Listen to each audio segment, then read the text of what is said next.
Even though most of the academia's restrictions have significantly relaxed, I'm still a bit worried that the Matra might give her trouble. I need to stay here to keep an eye on the situation. Kale, can you head to Sumeru City and find out why she isn't here yet? Does it have to be me? I'd only assign a job this important to someone I trust.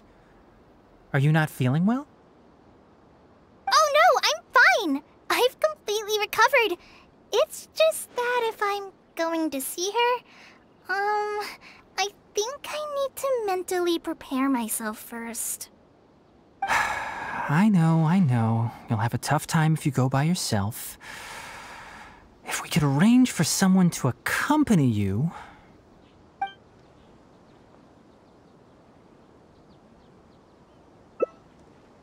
Oh! Hey there! Ah, it's been a while. What a coincidence. I was just thinking about asking you to accompany Kale to Sumeru City.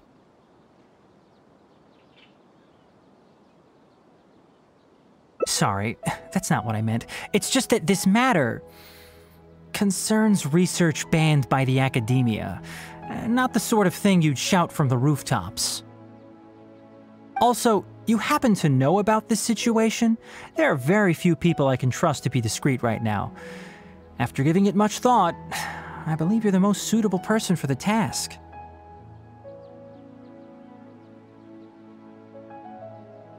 It's complicated, and this isn't the best place to talk about it. We'll fill you in on the details once she arrives. You might have heard about her in Sumeru before. Her name is Faruzan, and she's a very experienced senior researcher. Let's just say that a huge part of Ksharowar's mechanical research over the past 100 years have used her academic discourse and manuscripts as their foundation. She is, but she vanished for 100 years because of a certain incident. She only returned to the academia after being found in the wilderness a few years ago. Because of that, her current personality can be a bit... strange, as is her attitude towards Kale. I'm getting a headache just thinking about it. She doesn't have bad intentions, so you don't have to be scared. I'll try. Yes, Ksharawar and Spontamod researchers are often quite prejudiced, so I can't trust them with this matter. However, Faruzan isn't influenced by modern thinking. In our previous correspondence through letters, she indicated that she'd be willing to help. It's already past our arranged meeting time, but she still hasn't shown up. I don't think so. With her personality, it's more likely that she got wrapped up in some sort of trouble. Anyway, can you go with Kale to the academia and check on Faruzan for me? Thank goodness. I was so anxious. I'm counting on you too. Kale, don't push yourself too hard. Just go there and see what's going on. Our task is important, but not that urgent. If Faruzan really is in some trouble, come back and tell me about it. We can always reschedule our meeting. After all, if she's distracted by other things, it'll affect her ability to help us. All right, let's go!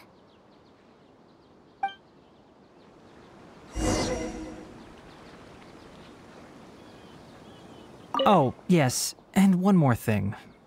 You might find her difficult to get along with at first. However, if you address her as Madam, she'll become much easier to talk to.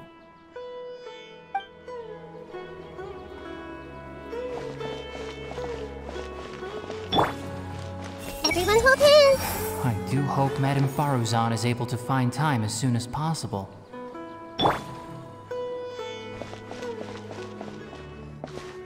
Sorry, what did you say? Oh, could you repeat yourself? As you know, I'm sure, hearing goes with age. Faruzan, I said that you need to give us an answer. Ah, yes. And did you forget to add Madam when you addressed me earlier? Your hearing is perfectly fine. Madam Faruzan, we don't want to make things difficult for you. However, you haven't been teaching courses or supervising theses these past few years. Isn't this rather problematic as an advisor? Never mind the students, even other advisors are starting to complain. And who, if I may ask, complained? If they have any issue with me, tell them to talk to me themselves rather than waste any of your time.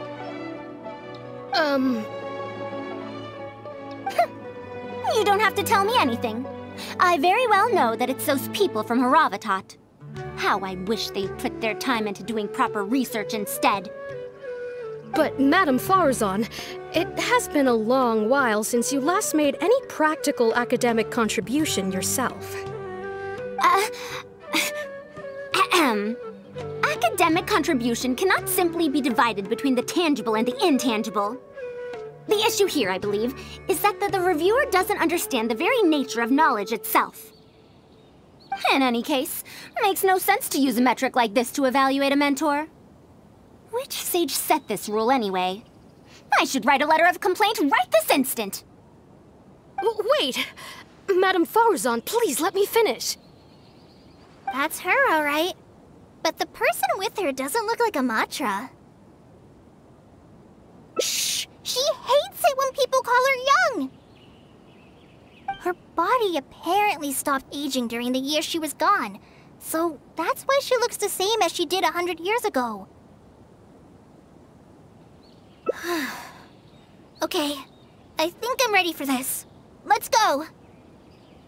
Anyway, Akara Crafts and the leader of Ksharawar would like to invite you to collaborate on this project. They're wondering if you'd be interested. Madam Faruzan? Are you listening? Mm-hmm. Ah, Kale! Why are you here at the Academia? Are you feeling better now? I'm much better, Madam Faruzan. It's all thanks to the Traveler and the Dendro Archon. Have you been sleeping well? You seem to be developing some eye bags. Is that brat Tighnari forcing you to stay up late again? No, it's because I'm a slow learner. It's not Master's fault. It's good to be hardworking, but you need to take care of your health. I'll have to give Tighnari a right talking to when I see him. I'll also prepare some health supplements for you. There's really no need. Ah, and is the person beside you the legendary Traveler? Oh, I've heard much about you before. In fact, I've been meaning to meet you for a while now. It is thanks to you, after all, that the Academia is finally getting back on its feet. Even Kali's illness is... Madam Faruzan, I believe we were still discussing the collaboration with Akara Crafts. I'd wager it's those Ksharawar Dunderheads finding excuses so that I'd go to their darshan. Say no more. I have no plans to change my field of research. If you're this unwilling to participate in the collaborative project, you can also consider teaching a class. It might be difficult to teach a course with topics that only fall within Haravatat's subjects, but we can't delay this anymore. You need to give an answer. You can teach a course or participate in a collaborative project. If you don't do either, it'll be hard for me to persuade the advisors and students who have been complaining. Could you not give me a few more days to consider? This matter has been delayed for so long already. That's precisely the issue. If you don't give an answer today, I fear that someone will soon escalate their complaints to the sages. What a waste of free time these folks are. Now you two are here at Tighnari's behest, I take it. I'm sorry, but given the current situation, it looks like I'll have to come over some other day.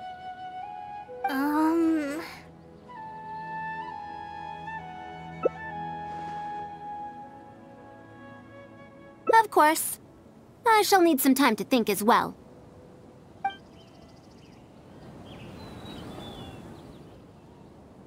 What now? She seems so busy. Master said there's no rush, but I know that he's been busy working on something at Pardis Dhyai, so he hasn't returned to Gandharvaville for several days now. I feel for Madame Faruzan, but I still want to ask her to come with us. But if I get her in trouble with the academia, then she won't have the time to help Master. What should I do? Oh, this is such a headache.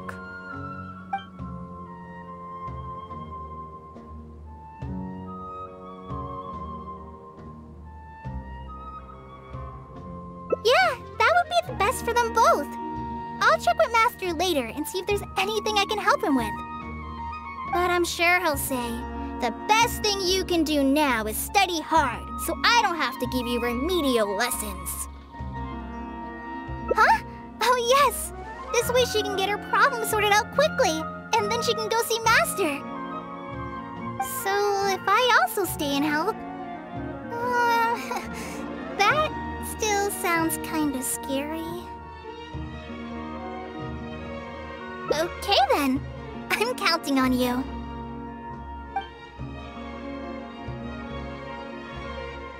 Huh. I have to teach students from Haravatat, or owe Ksharawar a favor. It strikes me that they might be even less happy about such a deal than I am. I think I can sympathize with them. We're back, Madame Faruzan. The Traveler said that she can stay and help you. Oh, why I couldn't ask for more. In fact, I'm rather curious about the type of person the Traveler is. You were the one who taught Azar a lesson after all. That said, will I be troubling you? Is that so? Good. It does so happen that I do have something I need help with. Now, should I apply to teach a course with Haravatat, or join the collaborative project that Ksharawar is proposing? Honestly, I don't want to choose either of them.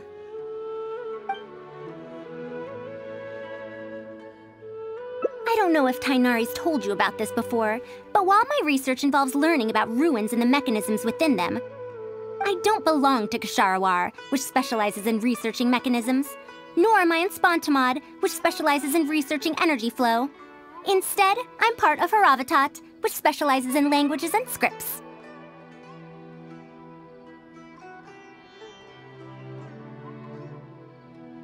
She has been invited to Ksharawar multiple times to continue her research, but she's rejected them each time. Just listen to how they introduce themselves. In the future, Ksharawar will be the only Darshan with the ability to research mechanisms. There's no such thing as exclusivity in knowledge. Besides, the current Ksharawar is more concerned about how mechanisms can be used in everyday life, while my research involves textual analysis of ruins. If they're trying to use the collaborative project as an excuse to have me reconsider again... No, that's not it. The request this time is from Akara Crafts. The representative of Ksharawar recommended you to them, Madame Faruzan. In truth, she told me that it's because she respects you a lot. Oh, respect? Oh, my. Putting aside my ideological differences with Ksharawar, I suppose I must acknowledge this attitude of theirs. At the very least, they're bounds above those decrepit Haravatat fools. Yeah, Akara Crafts is a pretty nice shop. Well, since both of you feel as such, I shall first hear this proposal. In summary, Akara Crafts wants to design a series of early learning toys that will cultivate curiosity and learning in children. Early learning toys.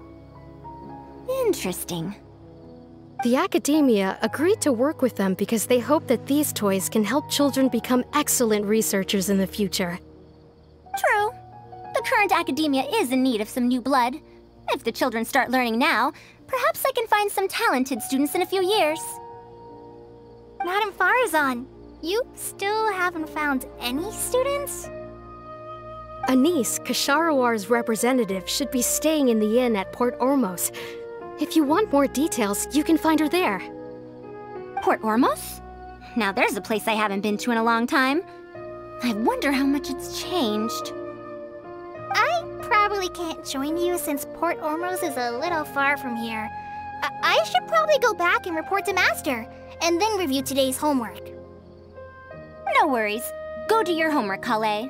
Once I'm done with everything here, I'll head over to Pardis Dhyai.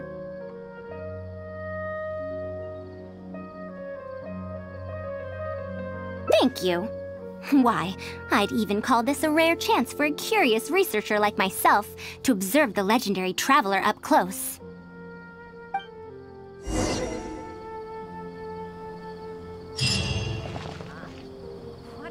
Archon be praised! I can finally send a report to my superiors.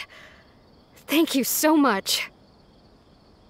I have no idea how we might have persuaded her otherwise.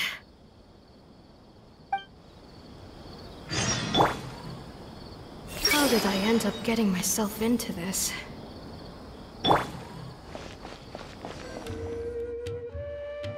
Madame Faruzan! Oh, it's really you. Did you change your mind? All right, calm down. Let me be clear. I'm still not all that interested in Ksharawar. I'm just here to see how the project is going. After all, you're here as representatives of the academia in this collaboration. The reputation of all research is at stake here, so I will not simply stand by should mistakes get made. Either way, it's good that you were willing to come. Now, we've given Akara Crafts many ideas over the past couple of days. However, their owner thinks that our designs are too complicated, which will drive production costs too far up. That's expected. Students who have never had to deal with budgetary constraints probably don't understand how important it is to keep costs low. How enviable. Oh,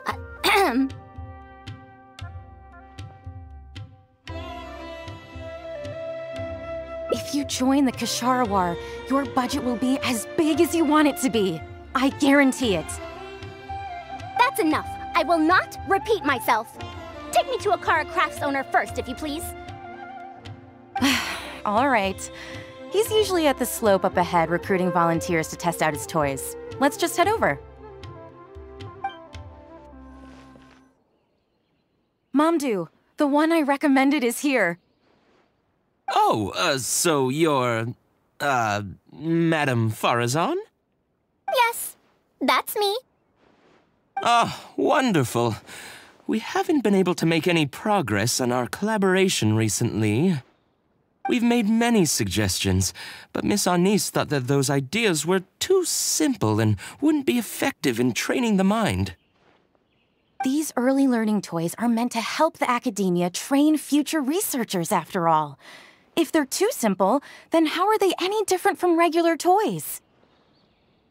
But if they're too complicated, not only will they be expensive to produce considering our production capabilities, but they won't have much broad appeal to Sumeru's children either.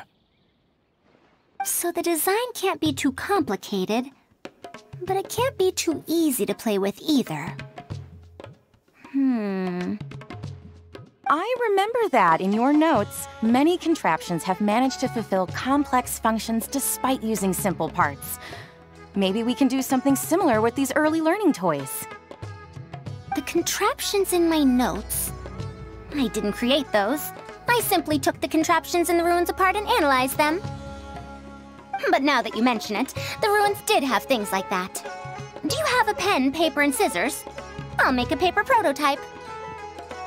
You have an idea already? I suppose I should have expected as much of a respected academia senior researcher. We do have those. Yes, please, help yourself.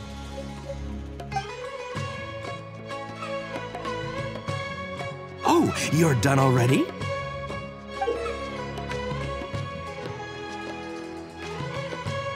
Let me explain. These 3 thick lines represent 3 poles. These paper strips of varying lengths represent rings of different sizes. They can be slotted onto the poles and stacked up like a tower. Well, that is easier to make than I expected. So, how is this game played? That's very simple as well. You just need to shift the tower from this pole to another pole.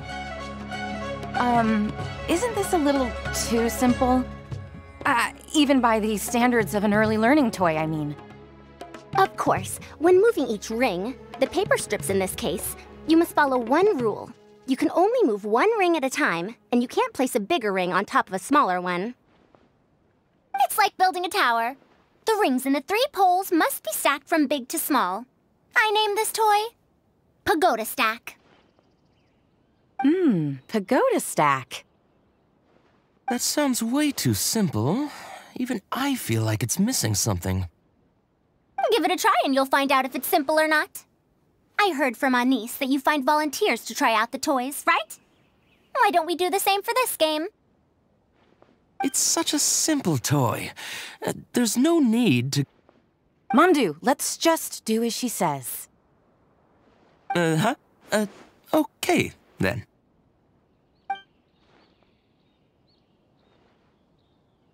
And that's how you play this game. You can all give it a try. Let's see who's able to move the tower to another pole in the smallest number of steps. You called everyone here for such a simple toy? It doesn't look like it'll take that many steps. Come on, we all promised to help Mr. Mamdu test out the new toys. He said he'd give us new Genius Invocation TCG cards. Ugh, fine. Let's get this over and done with so we can head back and play cards.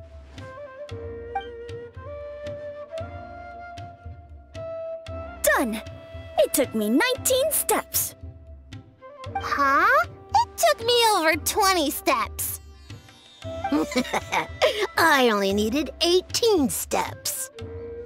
Not bad. Looks like you're all familiar with the rules now. Then let's increase the difficulty. The next tower will be 5 layers tall. Now then, give it a shot.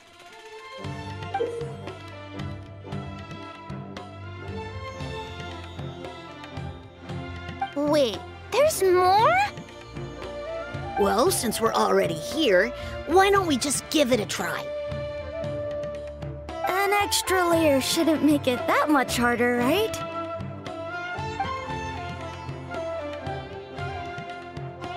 What's going on? I've already moved over 30 steps, but I'm still not done yet. I'm almost done. Looks like I'm the faster one this time. Done! It took me 35 steps. What? How? This pagoda stack toy is pretty fun to play with. Good. We'll try it one final time. This time, we'll add 2 more layers, making 7 layers in total.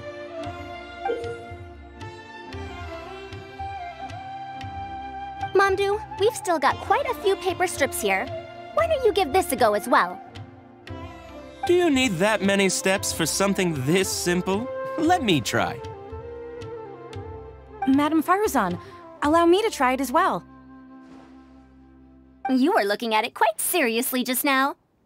Are you starting to understand the principles involved? I think so. If you want to test out your hypothesis, you'll just have to play and find out. Got it. We don't have enough paper strips left for you, Traveler. However, by the looks of things, you seem to have the game figured out. Why don't you guess what the lowest number of steps needed to solve a 7-layer pagoda stack is? Oh, color me impressed. You figured it out so quickly. Let's see how well they do then.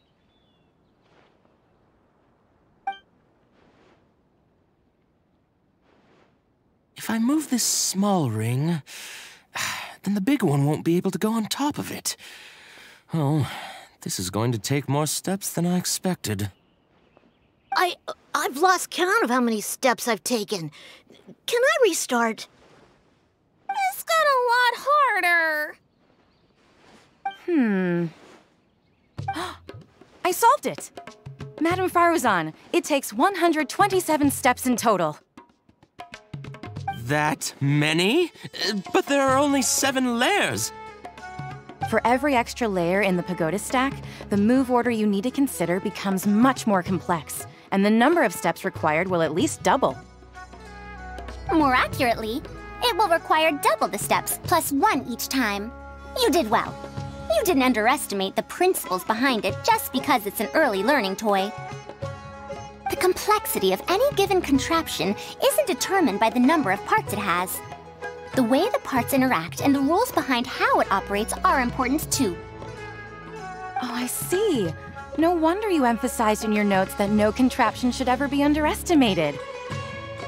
I see. So even a simple toy can become complex with the right set of rules. That's right. The rules used for Pagoda Stack are the simplest kind when it comes to ancient contraption-making techniques. I could spend some time picking out all those machines that do something similar and write you a reference book. Once that happens, you can give the volunteers the reference book and paper prototypes and find out which toy is the most popular. Do you have any other toys? Yeah! When can we play with them? In about 2 days or so, I think. Anise, if you're free, can you help me with the illustrations for the reference book? Of course. I'd be honored. 2 days should be enough for us to find more volunteers. Then we can organize a huge conference here, at which we can announce which toy we'll be making. You'd be most welcome. We need more people to get a healthy range of opinions. The more, the merrier. Thank you for coming here with me today. I'll walk back with you.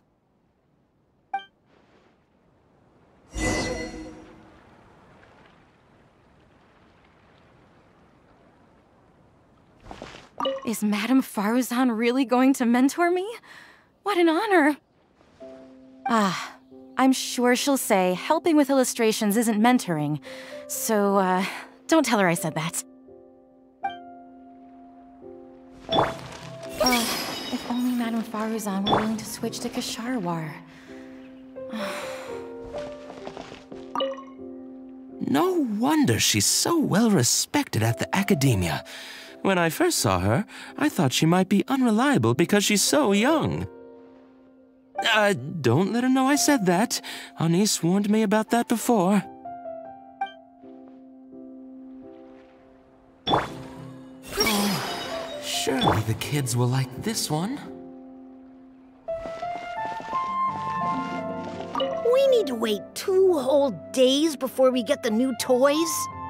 It might just be all reference stuff. It'll be a long time before we can play with the real toys. Guess all we can do is play Genius Invocation TCG in the meantime.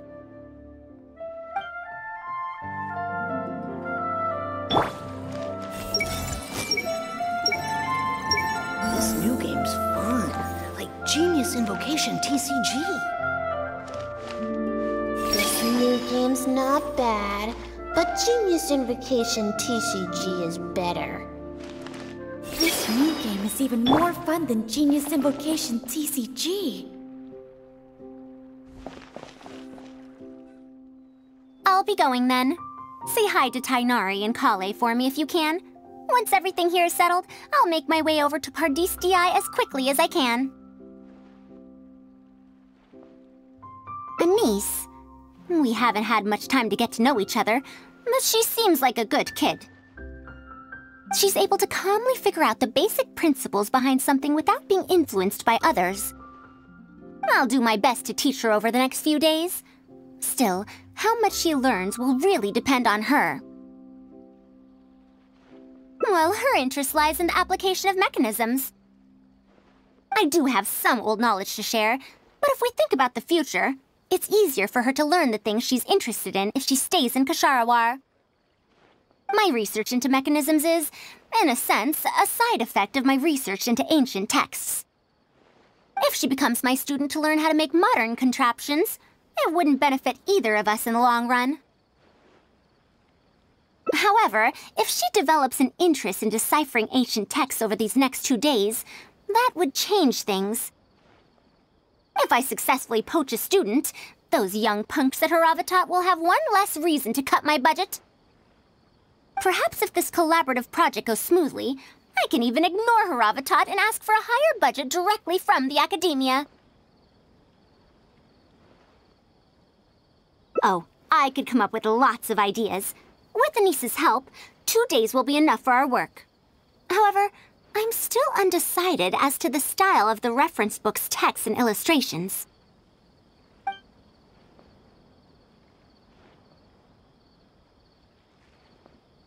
You're right. If no one understands the reference book, it doesn't matter how detailed it is. It's better to make it simpler and fun so that children will be interested in the subject. It'll also make it easier for me to recruit students in the long run. Thank you. I'll take your opinion into account. See you in 2 days. Oh, you're here. We're just starting to set up the venue. We've called up everyone we possibly could have. This is going to be quite the event. My masterpiece is going to be exhibited after all. Let's see what the Academia shall say about it this time.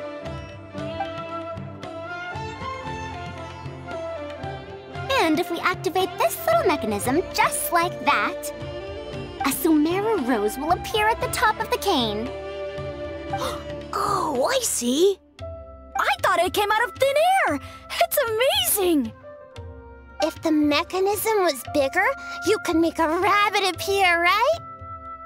Then you can't use a cane. Could you switch it out with a hat or something? You're applying what you learned creatively. Not bad. Let's look at the next page. If you fold an origami bird like this, it'll fly further and more stably. Whoa. You can make a mechanism using just a piece of paper? The principles at play are even more important than the parts that make up a mechanism. These are pretty cool. I'm tempted to try them out. I'm not that interested in toys, but if they'll be beneficial for children's development... Everyone, we have paper prototypes and craft materials that you can use to make your own toys. Come try them out.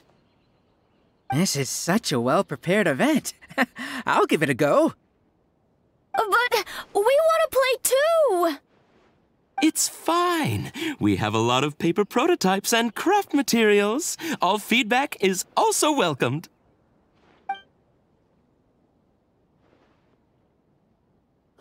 Oh, my origami bird flew further this time. Professor Faruzan, how can I make mine fly further? Ahem. Just madam will do.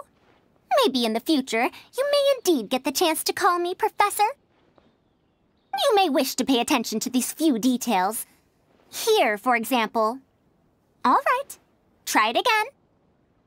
Wow, it really did fly farther! Madam Faruzan, will we learn origami at the Academia? Of course you will. If you become a researcher, you can explore any field you like to your heart's content. In the future, if you want, you can even become one of my students. But Mom and Dad said that there are 6 Darshans in the Academia. Wait, was it 7? Which Darshan teaches about mechanisms in origami? Well, in this case, it wouldn't be Haravatat. I know. We need to choose Kasharawar. Huh? I want to attend Kasharawar in the future and fold even better origami birds. I want to make even more awesome mechanisms! Actually, the other Darshans do have their own specialties too. For example, Haravatat specializes in... Pay attention, children. Children? How did this happen? What if we end up in a Darshan we don't like? Does that mean that we won't get to learn about the things we do like? No, that won't happen. Take me, for example. I'm a researcher from Haravatat, but I research mechanisms, see? The only person able to restrict your curiosity as a researcher is you. Do you understand what I'm saying? Not really. Huh. It's all right. You still have a long road ahead of you. Now, do you want to learn about some other machines? Let me tell you a story about pressure-based mechanisms and elemental monuments.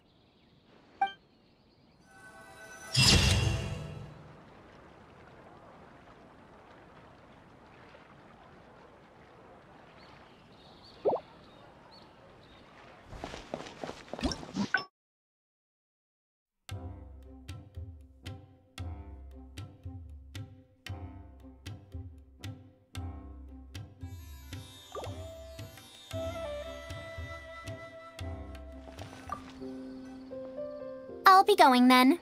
Say hi to Tighnari and Kale for me if you can. Once everything here is settled, I'll make my way over to Pardis Dhyai as quickly as I can. You want to ask why I'm unwilling to join them, yes?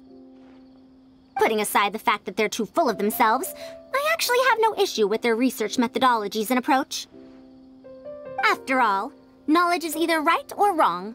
Superiority and inferiority do not come into the conversation.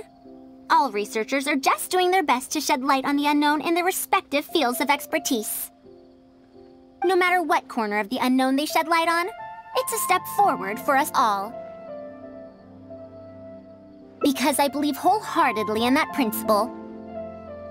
Even if the others call my research useless, as long as the knowledge I gain from it is accurate, it could become useful in the future. In the end, useful and useless are concepts that shouldn't be used to evaluate knowledge. When I first started deciphering ancient documents, I didn't think about how it'd be useful to Ksharawar. That's why there's no need for me to join them to do useful research. I'd rather stay in Haravatat. It's much more convenient for me to access the materials I need for my research here. Still, the funding that Ksharawar has offered me is so hard to get in Haravatat. Perhaps if this collaborative project goes smoothly, I can even ignore Haravatat and ask for a higher budget directly from the academia. Oh, I could come up with lots of ideas. With Anis's help, 2 days will be enough for our work. However, I'm still undecided as to the style of the reference book's text and illustrations.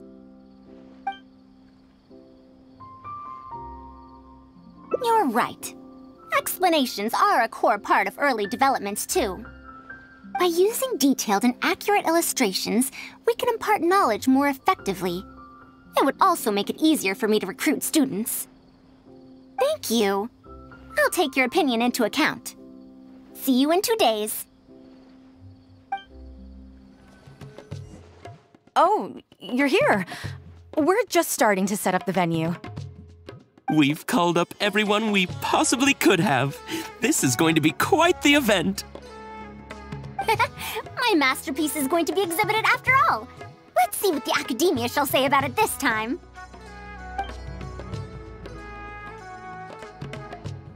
To sum up, the 24 forms of pressure-based puzzle mechanisms were used in various ruins. All right, let's go to the next page. Now, I'll explain the base layer design of elemental monuments. Are we done yet? Oh, I'm falling asleep. I don't understand any of it at all.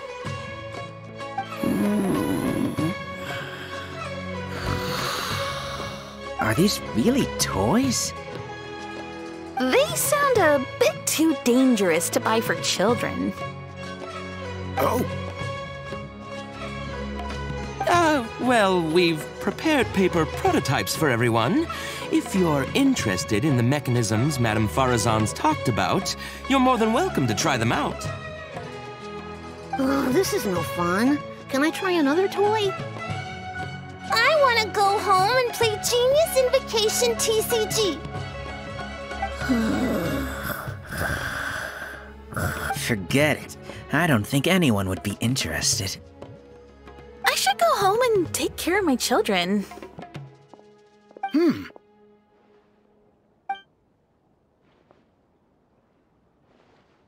How did this happen? Forget about getting opinions from others. No one even wanted to stay and try them out. I'm sorry. I think we miscalculated. No, you simply gave suggestions. I was the one who decided to follow through. Anis, too, was only following my instructions. I will find a way to make up for this error. Please, give me some time.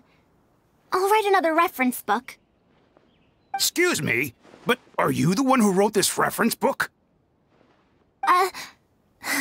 Yes. Who are you? Ah, you're that man Mountain who was in the crowd just now.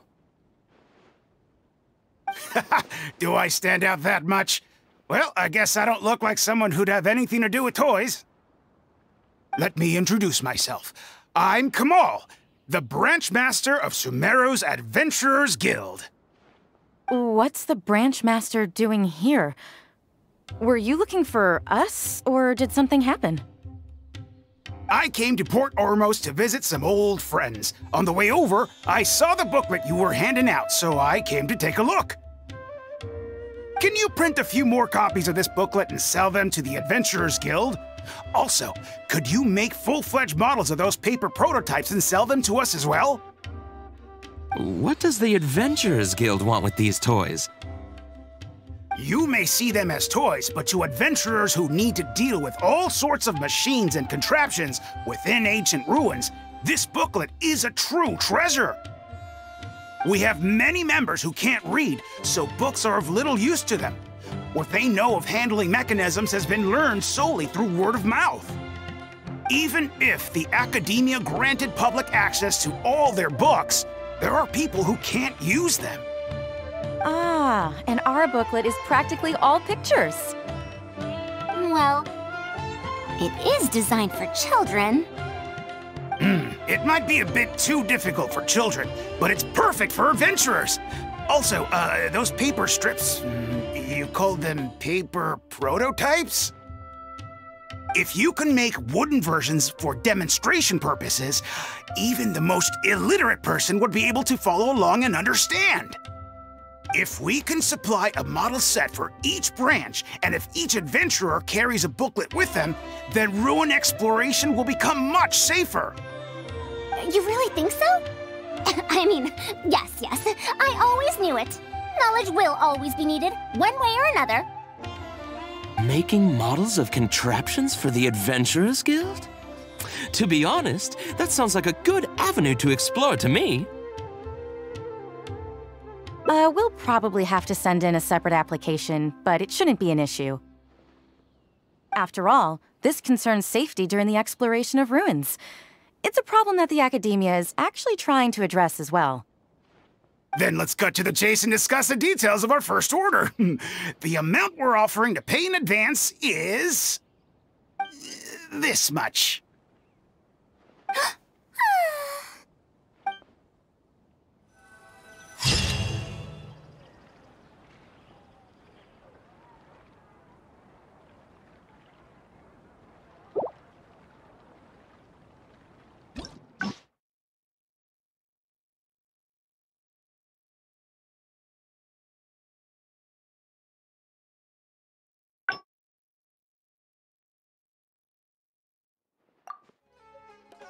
What now? She seems so busy. Master said there's no rush, but I know that he's been busy working on something at Pardis Dhyai, so he hasn't returned to Gandharville for several days now. I feel for Madame Faruzan, but I still want to ask her to come with us. But if I get her in trouble with the academia, then she won't have the time to help Master. What should I do? Oh, this is such a headache.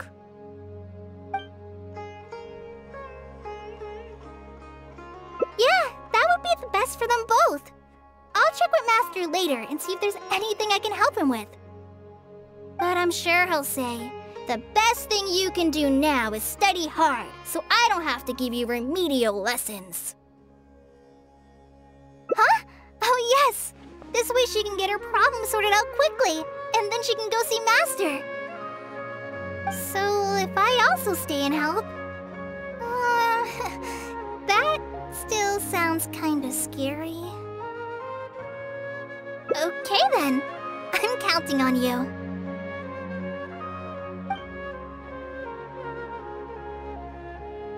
Huh. I have to teach students from Haravatat or owe Kasharawar a favor. It strikes me that they might be even less happy about such a deal than I am.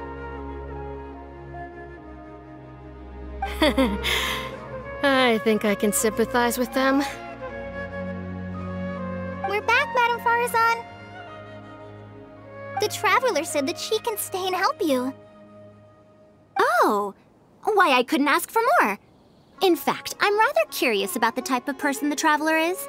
You were the one who taught Azar a lesson after all. That said, will I be troubling you?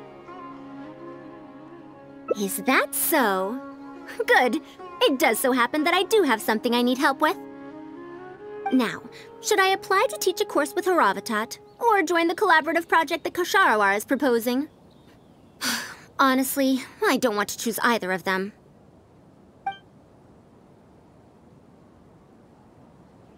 You might have heard of it before. Haravatat is an academic faction that researches languages and runes. 100 years ago, Madame Faruzan was a researcher from that darshan. Now, not was. Still am. Yes, of course. But current Haravatat students can't really... understand her direction of research. So even if she opened a course, chances are that no one would attend. In summary, I mean to interpret the configurations and solutions of ruin mechanisms via the deciphering of on-site stone carvings and unearthed documents. It'll include research into general documents dealing with such ancient machines. The research method is supported by Haravatat, yes, but the content deals heavily with both ruins and mechanisms. This will make it difficult for students of this darshan because they don't understand much about mechanisms. Also, there are fewer and fewer unexplored ruins left nowadays, and Kosharawar researchers have been developing their own theories on mechanisms. As such, they don't need to rely on ancient documents.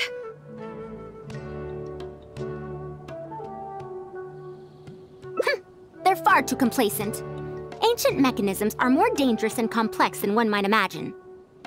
I'm telling you, things weren't like this 100 years ago. All researchers back then were interested in exploring knowledge from a variety of topics. They also gave more respect to unknown mechanisms. Nowadays, all people are interested in are mainstream subjects in popular research. Even if they attended my course, I wouldn't be interested in teaching them.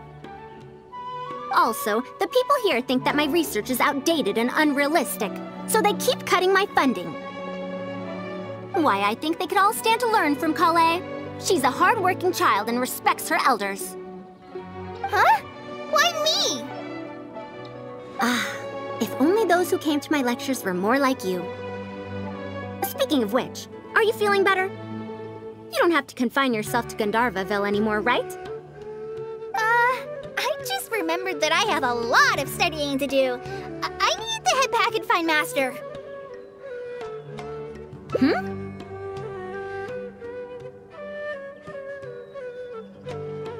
Are you telling me to start a reading course for Kale? Huh? Wait. Although Tighnari has academic dealings with the academia, he isn't considered part of it. This means that Kale isn't technically a student.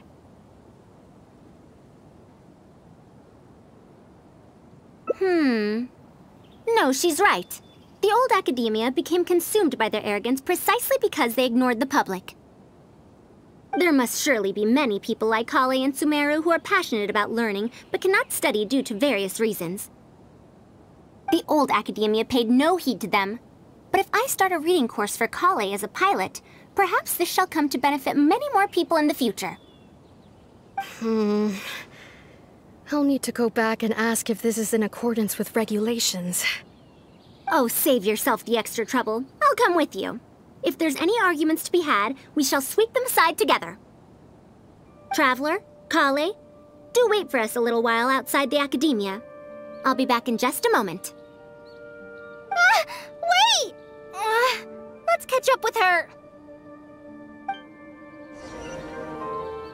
I can't believe she rushed right in after we arrived. She's really headstrong. Oh, how did things turn out like this? No, not really. Madame Faruzan is a brilliant scholar. Even Master thinks so. If she's really going to teach me how to read, it'll definitely be much better than me bashing my head against the wall. It's just that she can get a bit too passionate sometimes. I don't know how to handle that. Maybe it's because she wants to take me in as a student? It's just like that researcher said. The academia has completely changed during the 100 years that Faruzan was gone. I don't really get it. But it does seem like Haravatat's students aren't optimistic about the prospects of doing research with her. Students who are interested in mechanisms and applications of the elements generally enroll in Kasharawar and Spontamod. Madame Faruzan also refuses to accept random students just to make up numbers. She still hasn't found a student she likes, even after all this time back. But she seems to like my attitude toward learning, so she often asks me if I'm willing to become her student. It's because I'm a slow learner that I have no choice but to stay up late and study. Whenever she compliments me, I feel really guilty. It's not that. Madame Faruzan respects my choices. She hasn't been trying to persuade me, especially since she knows I need to rest and recuperate. She sometimes brings food to Gandharvaville for me, and each time she says that Master can't find out. Now that you mention it, it does feel a bit like that. Do I really look that young? Kale, Traveler, thank you for waiting. The issue has been resolved. I argued with the higher-ups and convinced them of the practicality and necessity of educating the general public. If I'm not mistaken, they're the students of my classmates' students. They're a lot less forceful than their predecessors, though. I'd say they caved rather quickly. Amazing. It's just that we need to fill in every single page of the application. It's been a century, but the academia is as picky as ever. Let's see now. What do we need to fill in? Course name, learning objectives, teaching methods, course materials. I suppose we can fill in the course name last. That's a bit too general, I'd say. After all, this class's target audience isn't toddlers or children, but rather people who already know the basics of reading. As such, we'll need a more specific learning objective. How about proficiency in reading and writing? That's true. If we use children's teaching materials, we'll only end up wasting a lot of time on things that students would already know. And you have your job as a forest ranger, Kale. People who attend this course in the future are also likely to have life commitments. We need more effective teaching methods.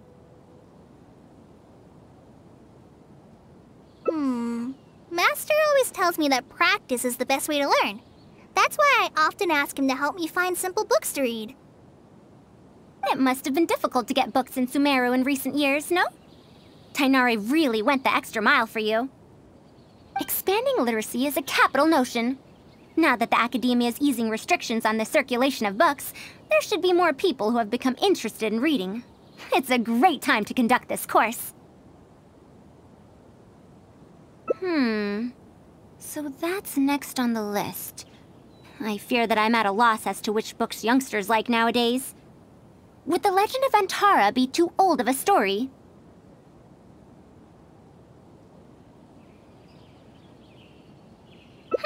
Fair. Kale, what have you been reading lately? Me? I've been reading light novels from Inazuma. I heard that ever since we were allowed to sell books in Sumeru again, some people set up stalls at Treasure Street to sell light novels. I've been meaning to go there and check it out. Light novels? This is my first time hearing about such a thing, but I doubt I will procure suitable teaching materials from the House of Dana. Treasure Street it is. Wait for us, Madame Faruzan! You wouldn't think someone as fast as her is over 100. Let's pick up the pace and catch up to her! What a long and mildly ungrammatical title.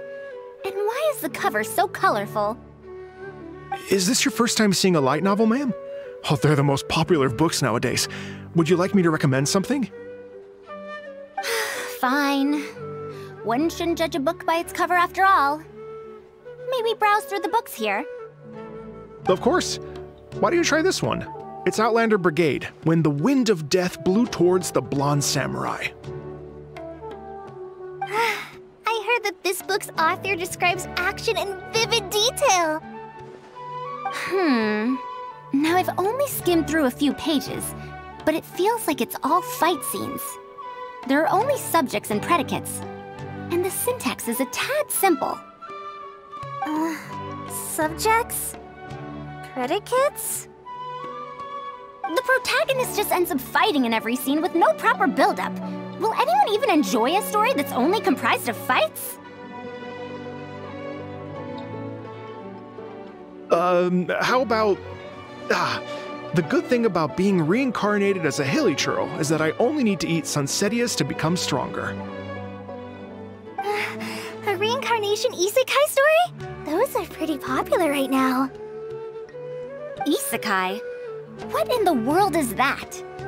Also, why does it become stronger by eating Sunsetias? Tropes? Those fictional rules used to push the plot forward, yes? They're definitely effective in achieving a distancing effect. Sorry. What is this distancing effect? However, this book doesn't explain how reincarnation correlates to becoming stronger. Such an illogical rule will affect the coherence of the story. Will readers really accept this?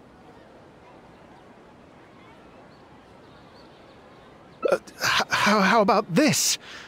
I had to fight tooth and nail to get this in stock. Oh, that's the latest volume of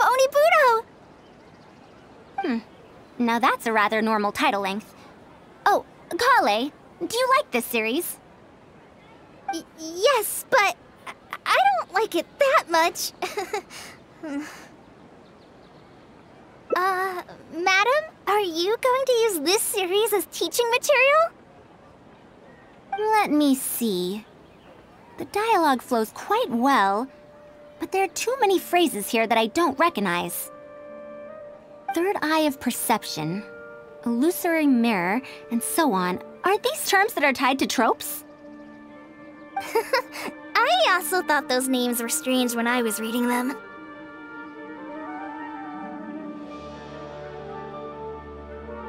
It's impossible to derive the meaning of these phrases in isolation. Also, their morphological properties are quite pedestrian, really. Or did the protagonist purposely create these strange names to disorient their foes? So there's no deeper purpose. It's quite hard to understand stories written these days. You're right. It's such a weird book. But you keep wanting to read the next page. Even the most popular book in Sumeru back then had greater depth than anything written today. Yes, a Bahumano researcher wrote it while researching folk legends. The plot had many twists. The world building was fantastic, and even the writing could withstand scrutiny. When it was still being published, many people in the academia were reading it. Even the sages back then all described the story as a timeless classic. The series must have concluded after so many years, right? Perhaps it's even more popular now. Is there a book like that in Sumeru?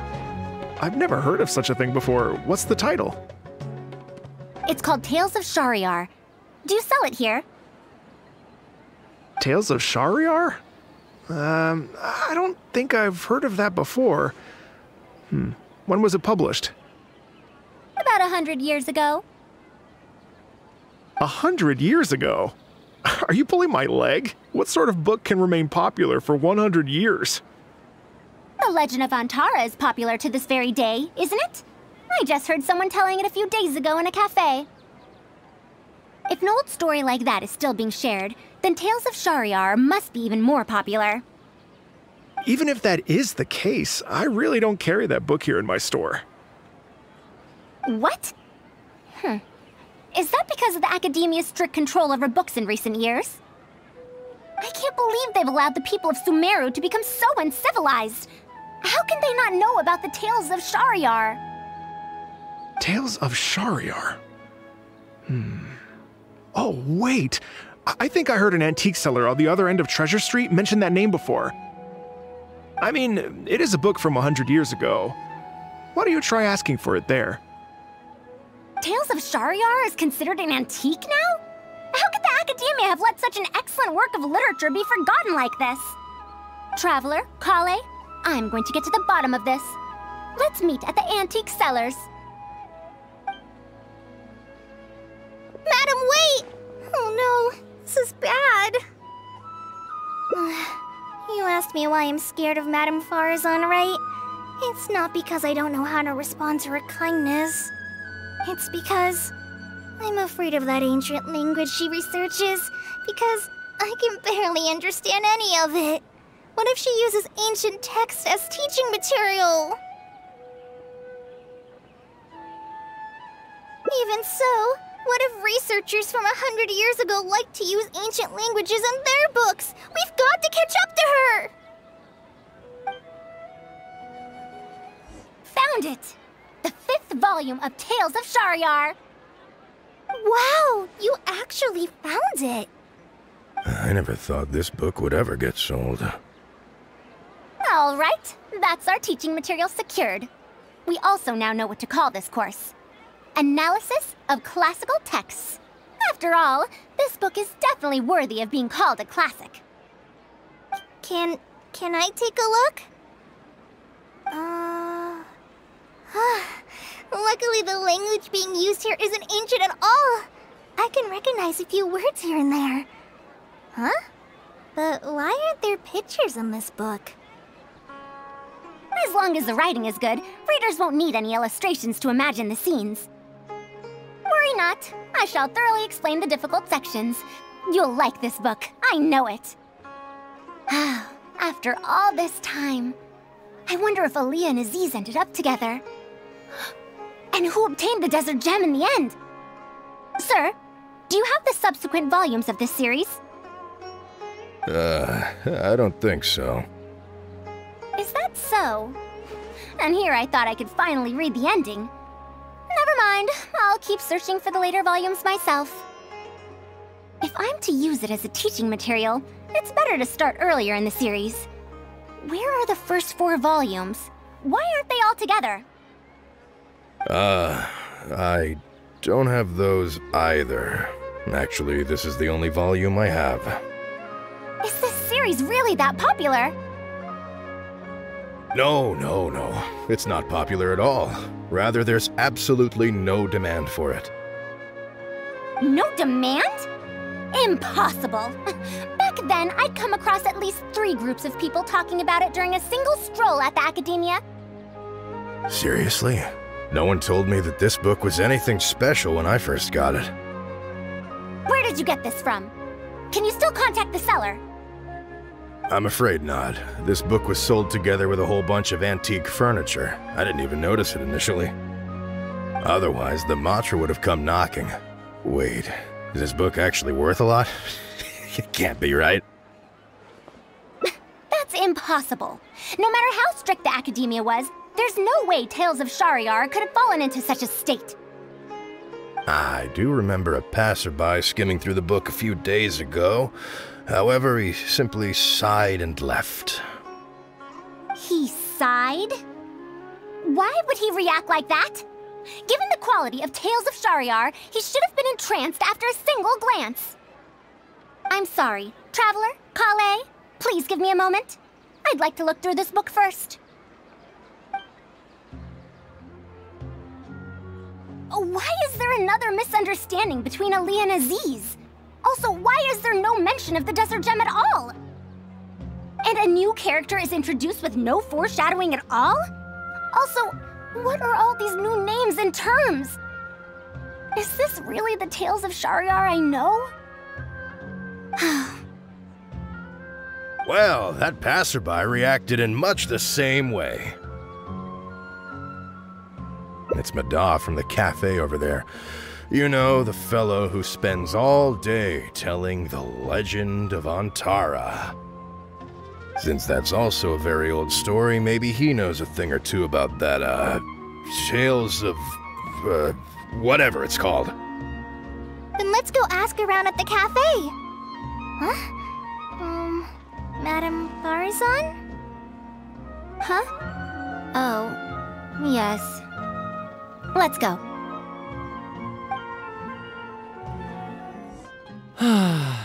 Another day, another empty room. Excuse me? But are you Mada? Yes! Are you here to listen to my story? Well, we actually came to ask about something else. I see. Sorry. It's fine. I'm used to it, more or less. So, how can this terribly unpopular storyteller help you? Do you know about Tales of Shahryar? Huh? Tales of Shahryar? Why, I can barely remember the last time anyone talked about it. My master always talked about how incredibly popular that book used to be. However, I tried reciting a few chapters of it at the cafe, and I found that it's even less popular than The Legend of Antara. Your master? Yes, the one who taught me how to be a storyteller. He said that Tales of Shahryar was written by his master's master's master. He also said that this great-great-grandmaster was an academia researcher, and that even the sages liked the series. He wrote 4 volumes back then, and the reviews just got better and better. You couldn't find a single person in Sumeru who hadn't read his books. And then? What happened next? Why doesn't anyone know about Tales of Shahryar now? Oh, it's hard to tell when it comes to trends. One day everyone likes stories like that, and the next day their tastes change completely. Instead of writing a proper ending, this great-great-grandmaster kept trying to extend the story. To tap into popular trends, he added a lot of tropes. Then, starting from the 5th volume, the reviews started to go downhill. How could that be? Then what happened to Tales of Shahryar in the end? In the end, there's no ending. The great-great-grandmaster tried to write a few more volumes, following whatever trends were popular at the time, but the trends kept changing right as he published his books. He got so infuriated that he stopped writing altogether and focused on his research instead. What? So there's no ending? The readers didn't care? By that time, only a very small number of people were reading Tales of Shahryar. Anyway, my master probably exaggerated. How could a work possibly have been that popular? The only tangible thing my great-great-grandmaster left is the original draft of Legend of Antara. He also left behind many theses from his research phase. When my master talked about Legend of Antara, he'd even quote from those theses. My master is a much better storyteller than me. Even when we're telling the same story about Antara, he's always able to draw in a huge crowd. But even he won't recite Tales of Shahryar due to its ever-changing writing style and its lack of an ending. So, Antara's story is the one that lasted through the years. Well, not even sages can definitively ascertain the quality of something like a story. In the end, only time can separate the classics from the fads. Only time? Madame Faruzan? It's been 100 years. Perhaps some things I once believed to be great aren't so after all.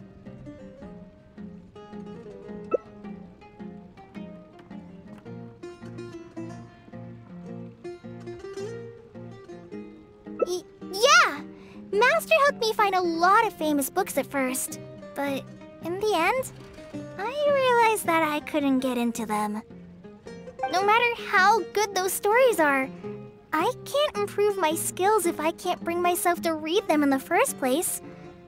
I think the best books for me are the ones I like. Huh.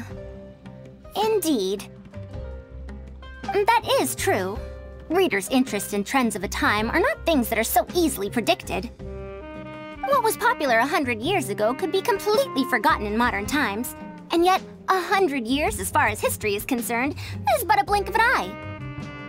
If Tales of Shahryar hadn't chased after trends and instead stuck to its original style from start to finish, it might have stood some chance of gaining renewed popularity.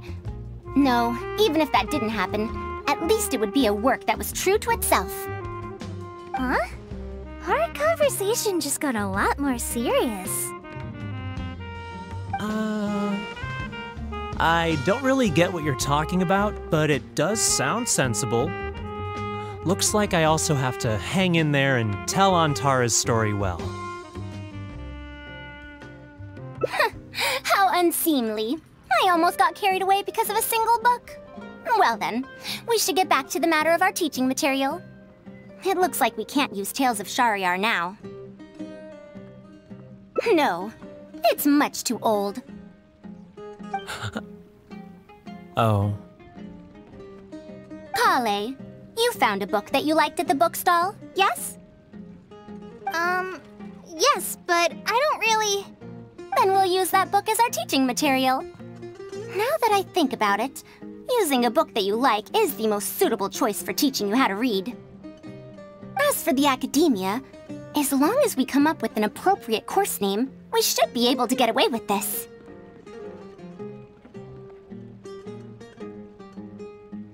My, it sounds like you've dealt with the academia before. Let's go with that. Now then, let's return to the book vendor in a bit and buy the latest volume of this Onibudo for Kale.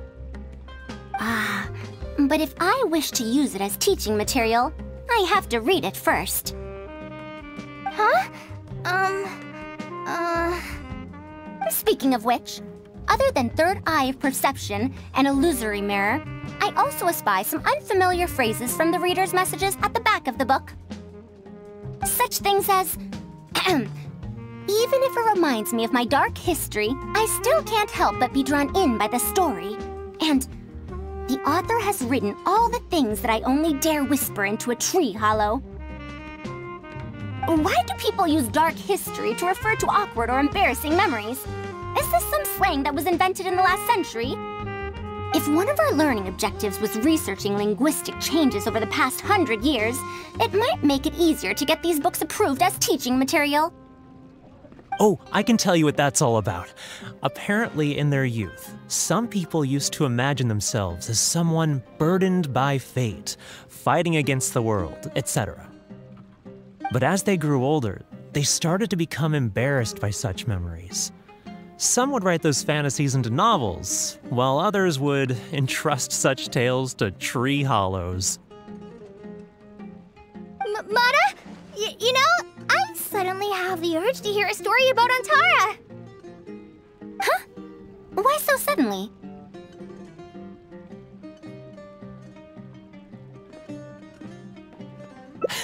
I knew it.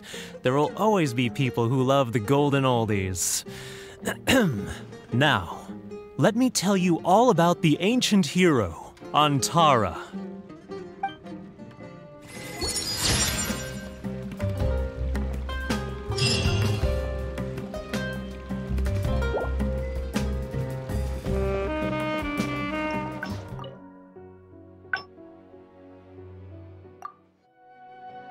What now? She seems so busy.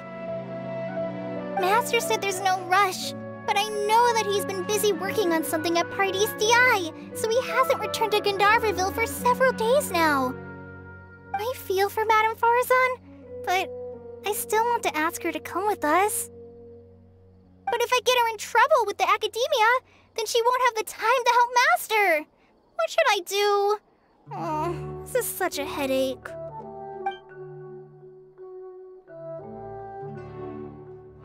But if someone does complain to the academia, wouldn't it make Faruzan's situation more awkward?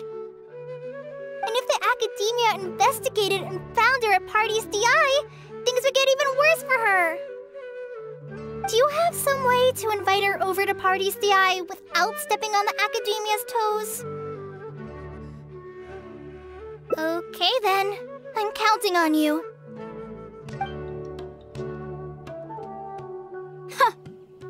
I have to teach students from Haravatat or Okasharawar a favor. It strikes me that they might be even less happy about such a deal than I am. I think I can sympathize with them. Madam Faruzan, we're back! Sorry for asking again, but are you sure you can't go to Pardis Dhyai today? Well, since you're asking me so sincerely, let's just ignore the academia and... Please, Madam Faruzan, focus! Today's the deadline. Huh? Yes. I see. No wonder he sent you two over. Why, that lad didn't make it very clear in his letter, now did he? Otherwise, I would have reported it as part of my research. Yeah, that's right! Master sent us over to explain everything to you. Wait.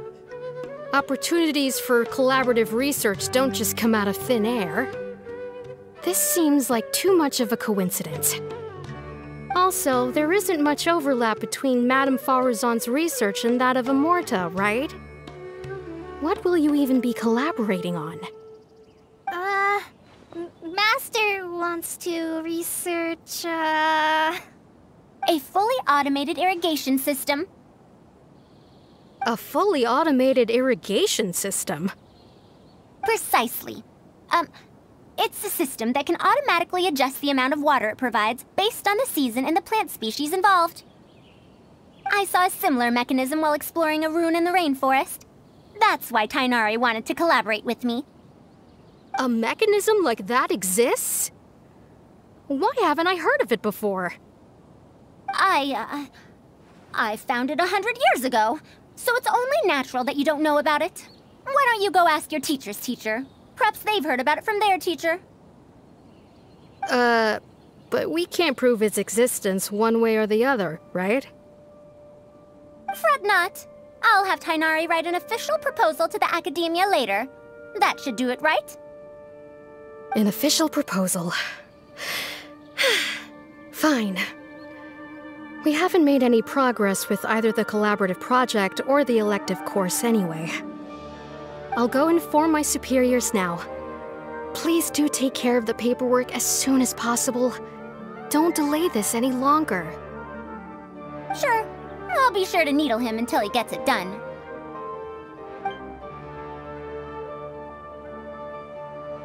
Phew. I think she bought it. Even though this is our first meeting, I must say, we make a good team. Wow! You made up that excuse on the spot, huh? Madam Faruzan, did you really find an irrigation system 100 years ago? If the academia asks for any details... Who knows? It's been 100 years, so it wouldn't be too surprising if I've forgotten a few details, no? Huh? Then how will we explain things to them? I'll let Tighnari worry about whatever documents we might need to send to the academia. If I'm right, the request he has in store for me won't be any simpler than the academia nonsense. Master! We're back! Huh? Where did he go? You don't have to shout. I can hear you. Well, you got here much faster than I expected. I thought you'd have a lot more business to take care of. Thanks to the Traveler, I was able to, pawn off various problems of mine onto others. Onto others? What does that mean? We can discuss that later. You're looking for me because of the thing you mentioned in the letter, right? That's right. Please, follow me.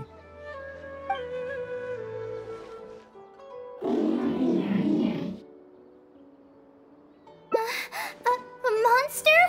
Why is there a monster here? Don't be scared, Kale. This is the mechanical life form the Traveler and I saved a while back. Its name is Karkata. It's the final work of a late junior of mine. You mean Abatui? He must have been a genius to create one of such polish all by himself. It's uncommon that a Spontamod researcher is able to create such an intricate machine. If he were still around, We could probably chat the day away. What a shame.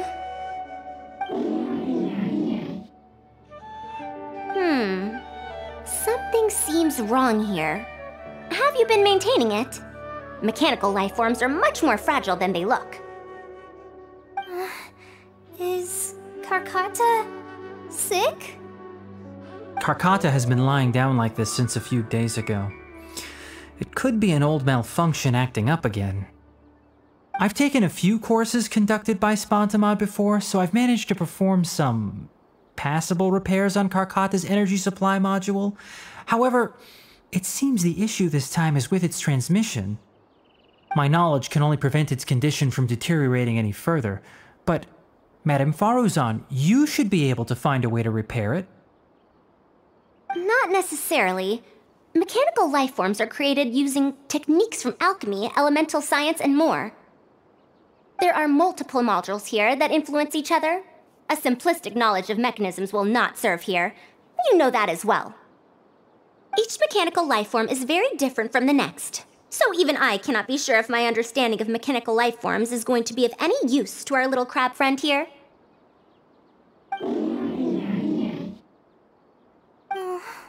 Karkata. Can you all go outside for a minute? I need a bit of space. Before I do a thorough check, everything we've just said is but conjecture. All right. We're counting on you, Madame Faruzan.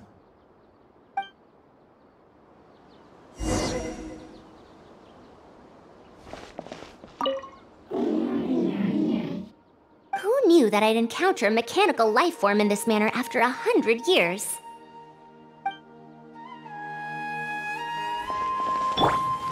Everyone hold it. Mechanical life forms are truly incredible. Hey, hope you feel better soon, Karkata.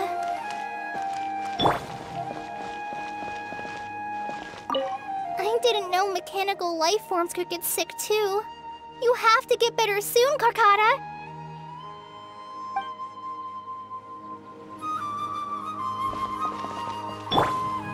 I hope Karkata will recover quickly. We'll wait here till Faruzan finishes her inspection. In the meantime, I'd like to talk to you about her. Her past, huh? Quite a few people in the academia know about what happened to her.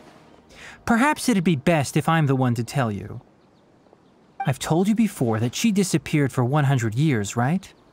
From her perspective, trapped might be a more apt description. Her exact words were, "That ruin was crawling with traps and coded inscriptions from wall to wall. I did all I could to decipher the code and deactivate the traps to escape the ruin, but there was no way out. I lost track of time and I ran out of pen and paper. In the end, I had to use stone shards to write on the walls and on the floor to decipher the code. Then, before I realized it, I ran out of space on the walls and floor. I had to calculate all the possibilities in my mind. After that, my memory started to become fuzzy, and my cognition slowed down. She doesn't remember anything else, including the location of the ruin and how she finally managed to escape. When she was found in the outskirts of Sumeru a few years ago, she looked exactly the same as she did 100 years prior. However, she was in a stupor and struggled to form sentences. Only after a lengthy recovery period could she speak again. The academia speculates that she must have gotten trapped in an unknown ruin while researching machines a century ago. And because of the ruin's special properties that halted her aging, she was able to use those 100 years to crack the trapping mechanism and then escape. Though she had finally broken free, 100 years had passed. Everyone she knew, and everyone who knew her, was already gone. In the end, even the academia had to rely on century-old records in the Akasha to confirm her existence. Don't make that face. I'm not telling you this because I want to drum up sympathy. She wouldn't want others to pity her because of past events. Rather, she sees that period of entrapment as an experimental error. As a researcher, she must accept everything that results from her experiments, even if they don't fall within expectations. Even after going through so much, she's returned to Sumeru and still hasn't given up on her research. Due to changes over the years and drift in academic subjects, she holds some rather strong opinions about the current academia, and she has no shortage of detractors herself.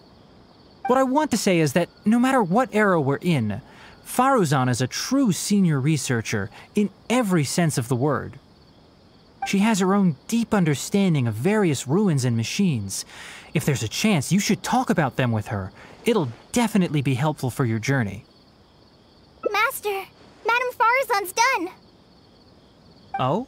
Let's head over. With any luck, she might have figured something out.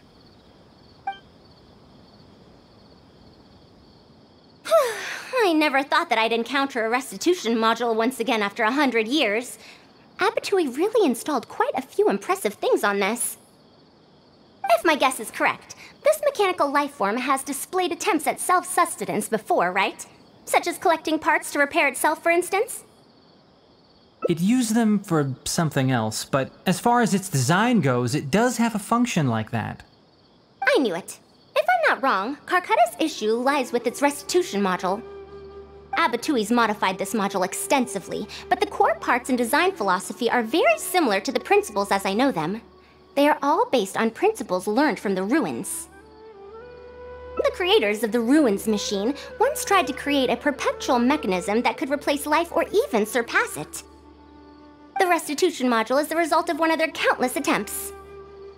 It replicates the behavior of living things to achieve a self-repair function. However, the energy required in maintenance of the module became an issue. Energy consumption? Maintenance? For example, a living thing's heart can deliver nutrients and blood to various organs. However, the bigger the living thing, the more powerful the heart needs to be. Once the heart is damaged, it'll be hard for that living thing to heal itself, and even the function of other organs can be affected. Thus, the attempt wasn't widely adopted. Even 100 years ago, I'd only seen it once before. Oh dear, this is going to be a problem. Based on my current research, I'll need to swap out the damaged parts in the restitution module to repair Carcata. But like I just said, the module is rare, even by the standards of ancient machines. Not only that, but there is very little related research documentation available. Finding suitable parts would be like trying to find a single gear in the vast desert, to say nothing of the difficulty in making those parts from scratch. One can only wonder where Abattoir found the original parts. I might have an idea. Abattoir was, for a time, quite passionate about excavating the Great Red Sand. This was when he had just gotten expelled from the academia. You mean to say he found a restitution module in the desert? Well, that is indeed possible. But the desert's huge! How are we supposed to find the parts that Carcata needs? According to the Academia's records, no similar parts have been found in the Great Red Sand over the past 100 years. If we want to try our luck, we'll have to explore ruins that have never been explored before. I do know that a Vahumana researcher formed an expedition team after the sandstorms and earthquakes subsided. They are now exploring areas of the desert that used to be difficult to access. Should we ask them if they've made any new discoveries lately? The chances are slim, but it's at least more effective than running around like headless chickens.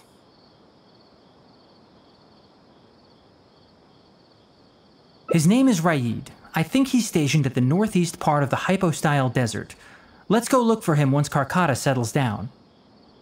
Oh, you and Kale should probably stay.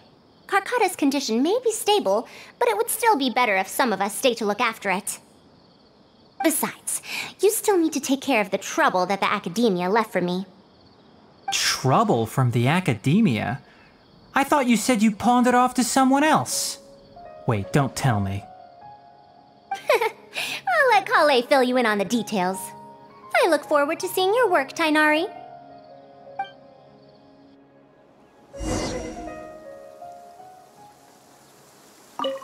A fully automated irrigation system. That's quite the task. Master, can I help with anything at all? I can go buy things. Prepare pen and paper. Oh, you know, I seem to remember that you have a lot of homework today. Huh? Oh, yeah. I do. Well, hurry up and finish it so you can sleep early, or Faruzan will worry. That's the best thing you can do now to help. Oh, okay.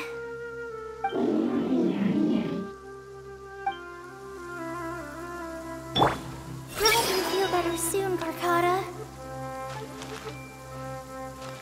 I hope Carcata will recover quickly.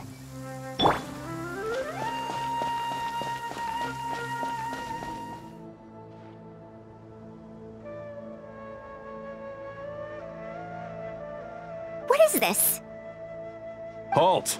Mr. Raid's permission is required to proceed any further. That still won't do. Mr. Raid told us to keep people away from the ruins so they don't damage the site. Damage the site? I've excavated more ruins than you've visited restaurants. Which batch of students is Raid from? I want to see him right now. He isn't at the campsite now. You should all leave. Only he can give you permission to enter. What a stubborn guy.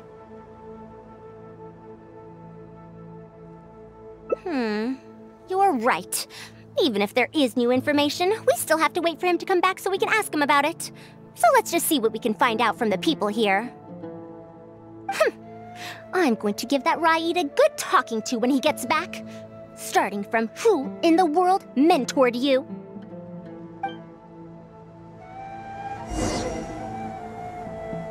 What do these people want? I'll let Mr. Raid deal with them. Halt! Mr. Raid's permission is required to proceed any further.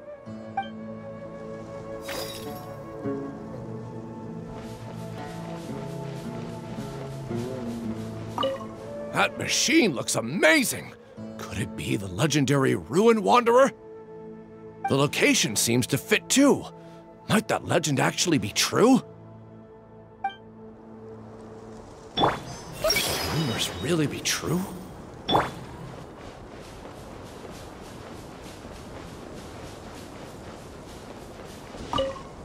The ruins? Don't know anything. We were only hired to deliver water and supplies to them. Forget excavation. They won't even let us get close to the camp where they're staying. I'm so tired. I just want to go home.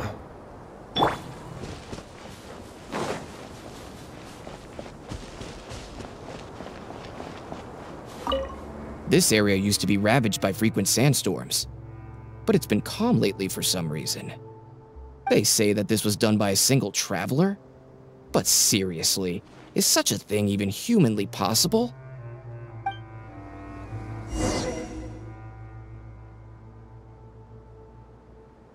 Well, I found out everything I could. Is there anything that stands out to you?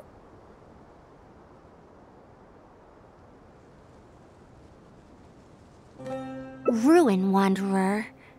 That's the first time I've heard that name. But that wreckage did seem a bit weird. It's a bit far away, and I can't really say for sure from this distance. Perhaps we should ask the villager from before about the legend first. Huh?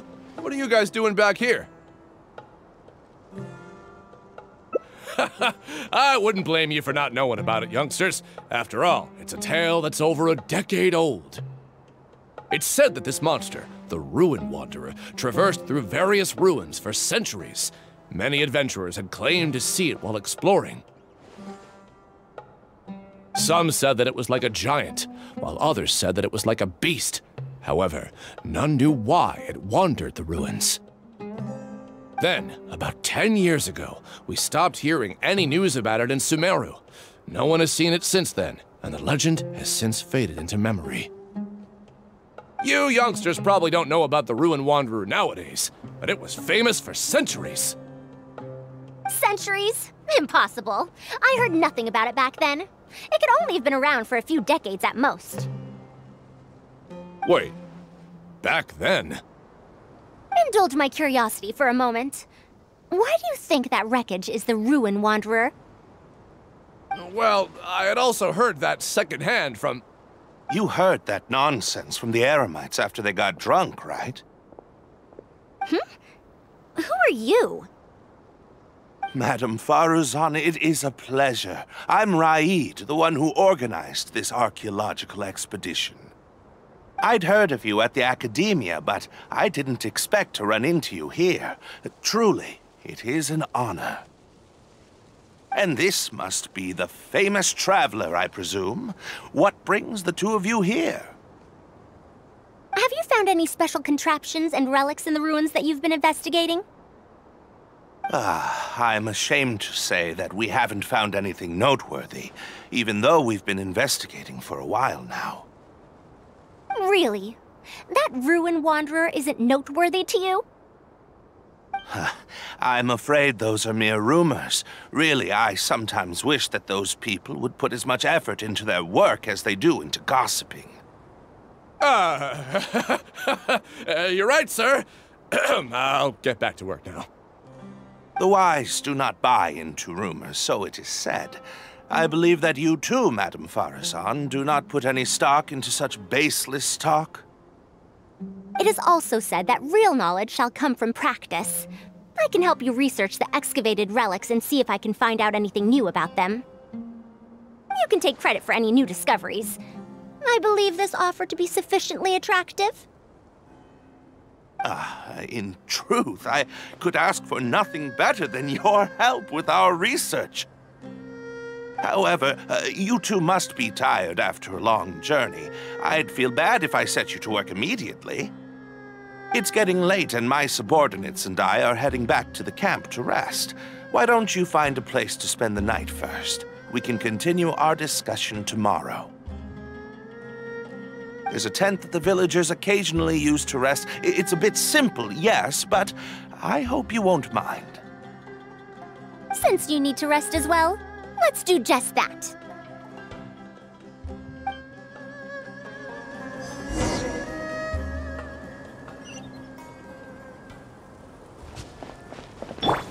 Hey! Why now, of all times? There's a tent that the villagers occasionally use to rest. Like I said, it's a bit simple, yes, but I hope you won't mind.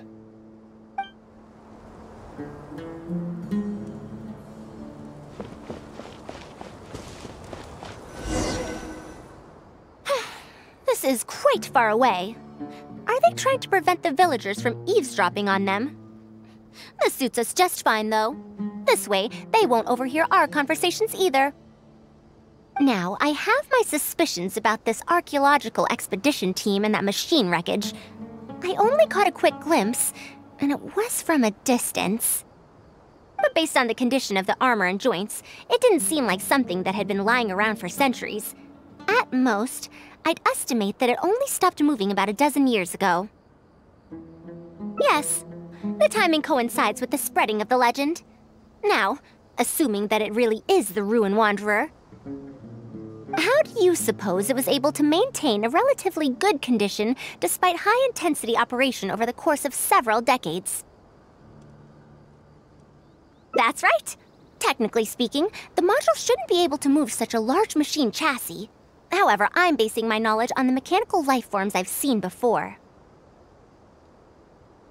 Well, this was over 100 years ago. It was a machine about the same size as Karkata, actually. It couldn't carry heavy objects or fight, and was only able to help me record some notes. It also helped me deliver letters home. I found it near the desert, which is why I wondered if there might be more restitution modules buried around here. Honestly, people in ancient times might have already solved the problem of providing enough power for all I know.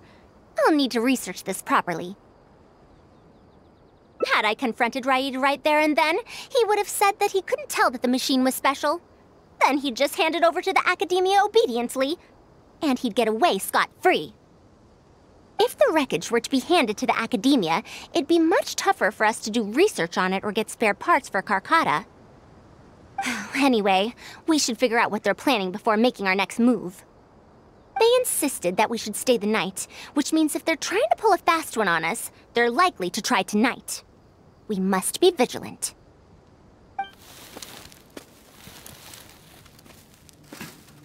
Are those sounds coming from the excavation site?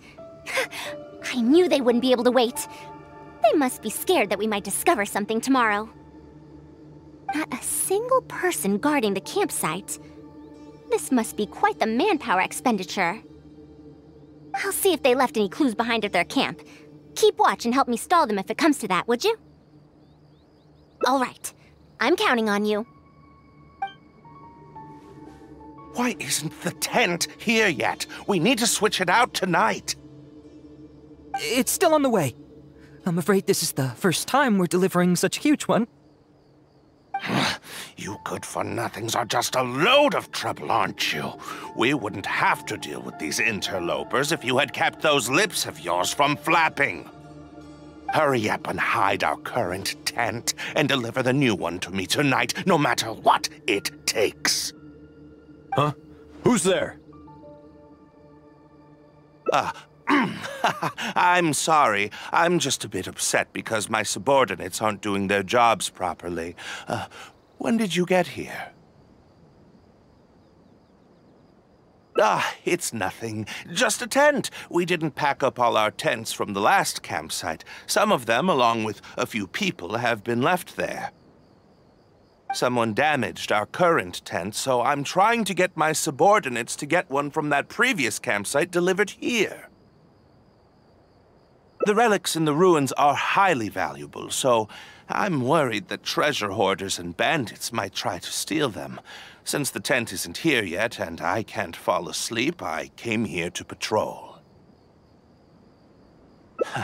Well, these things are antiques after all. There will always be people interested in buying them. I hired so many people precisely because I was worried about that happening. Speaking of which, I'd like to ask, is the Academia really aware that you've traversed through the desert to come here in the middle of the night? Also, where's Faruzan? Why isn't she with you? I'm right here. Also, you forgot to address me as Madam.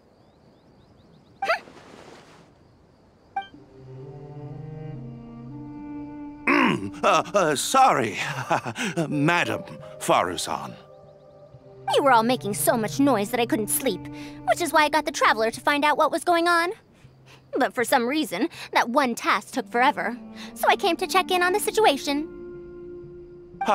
I'm very sorry for disturbing your rest. I'll tell my subordinates to be quieter on patrol. Good. Come on, Traveler. Let's head back. Yes, we came to check out the situation, didn't we? Well, we've already done that. We should get better rest so that we'll have energy to investigate tomorrow.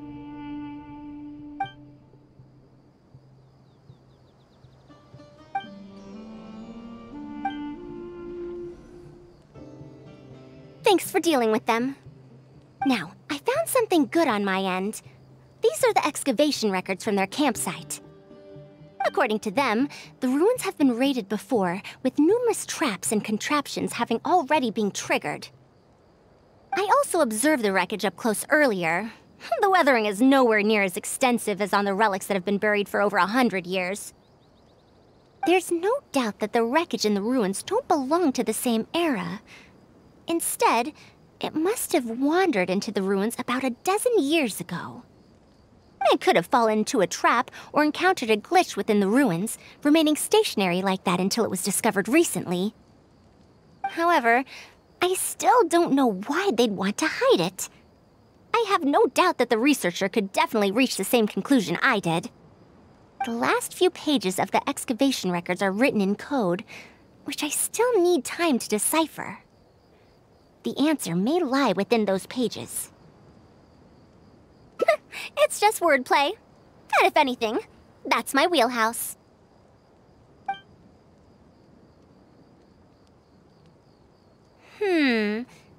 Just a bit more. Ah, I see now. Help! Please help! Why are you running away? Come back! Protect me! What's that sound? Is it? The Ruin Wanderer? Reactivated? That's impossible! Is this the work of some kind of hidden mechanism? Never mind. We have to focus on saving lives first. I'll cover them. You go stall the Ruin Wanderer. What? It ignored the Traveler? Why is it chasing after us? What could have caused it to reactivate? To give chase? Darn it! Hey, come on, you lot! It's clear that we can't escape, so let's just attack it!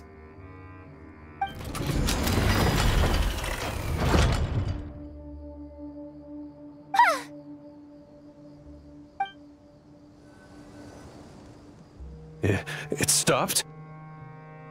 Hey, you guys, get up there and tell me what's going on! But what if it suddenly moves? You good-for-nothings! Why is everyone I hired so useless? Move! I'll do it myself. Looks like this thing's parts can't handle the load of functioning anymore after years of disrepair. When it first reactivated, I was wondering if it'd be as amazing as the legends had pegged it to be. I didn't expect it to be so much weaker than it looks. How disappointing. Disappointing, you say? Now, is that because you won't be able to sell it for much? Faruzan, you may be my senior as an academia researcher, but that doesn't mean you get to slander me. You wrote these excavation records, did you not? Or perhaps calling it a ledger might jog your memory a bit better. I don't recognize that thing. January 3rd, excavated 5 tents. January 5th, 3 tents sold. January 10th, 1 special tent pre-sold. It must quickly be switched out with an old tent. You're supposed to be an archaeological expedition team, and yet here you are, secretly selling the relics and profiting from it. When you believed that you had found the wreckage of the Ruin Wanderer, you tried to switch in wreckage that you had excavated previously to pull the wool over the Academia's eyes. After all, there would probably be many wealthy buyers interested in purchasing the legendary Ruin Wanderer in the black market, yes? And then we arrived just before you could finish your work. That forced you to speed up your plan, and you tried to complete the switch overnight before I could investigate the wreckage. In your haste, however, you accidentally activated the Ruin Wanderer instead. Did I get that all right? I don't know what you're talking about. You lack the curiosity befitting a man of knowledge, nor do you have respect for mechanical life forms. You're not fit to be a researcher. Ridiculous. Curiosity? Respect? I'm not here to hear you preach. Hey, we're leaving. Mr. Aid! Behind you?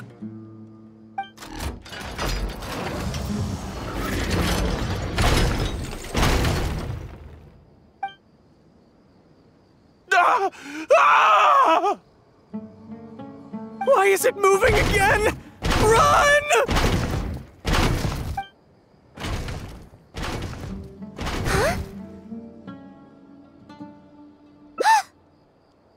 Some said that it was like a giant, while others said that it was like a beast. However, none knew why it wandered the ruins. Technically speaking, the module shouldn't be able to move such a large machine chassis. However, I'm basing my knowledge on the mechanical life forms I've seen before. Centuries? Impossible.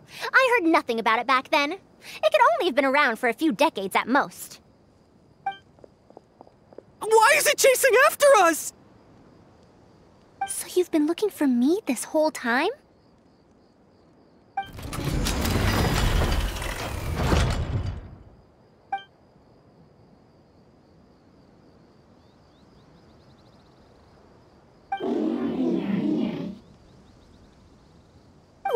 time no see, Tamimi.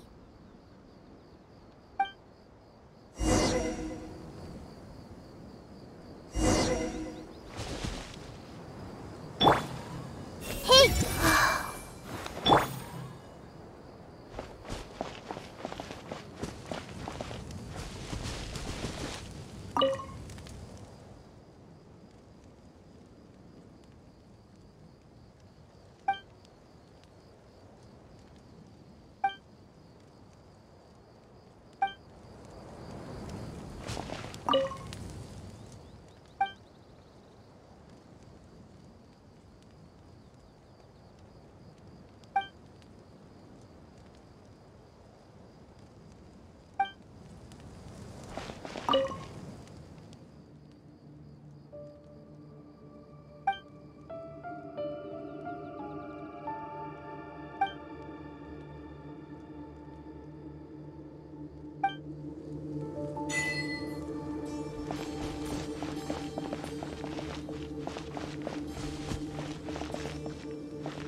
Dear Faruzan, I hope you're doing well.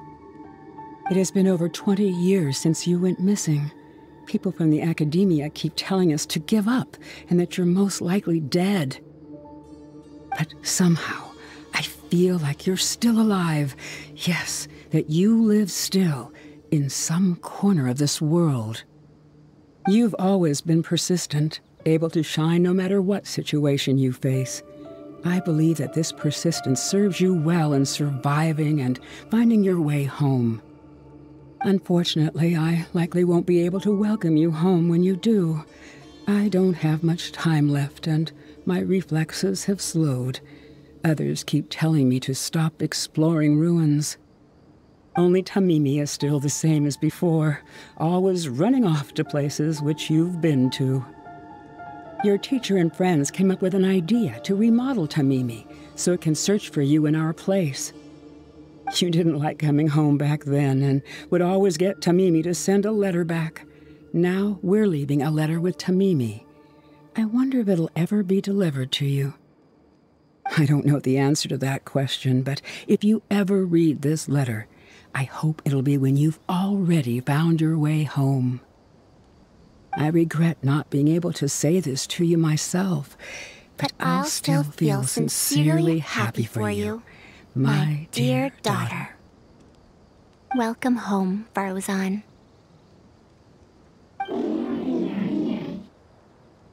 Look at you, Tamimi. You've changed so much after all these years. Thank you for waiting for me all this time.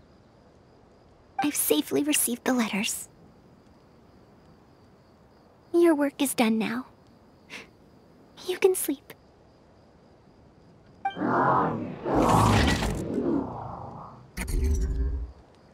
Tamimi, the mechanical life form I encountered back then. When I would go on expeditions, it would follow me, take notes for me, and send my letters home. When I met with that accident, it was on the way to deliver a letter for me. I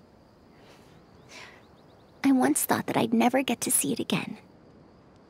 I didn't expect my teacher and others to remodel its self-repair function, upgrading it to self-learning.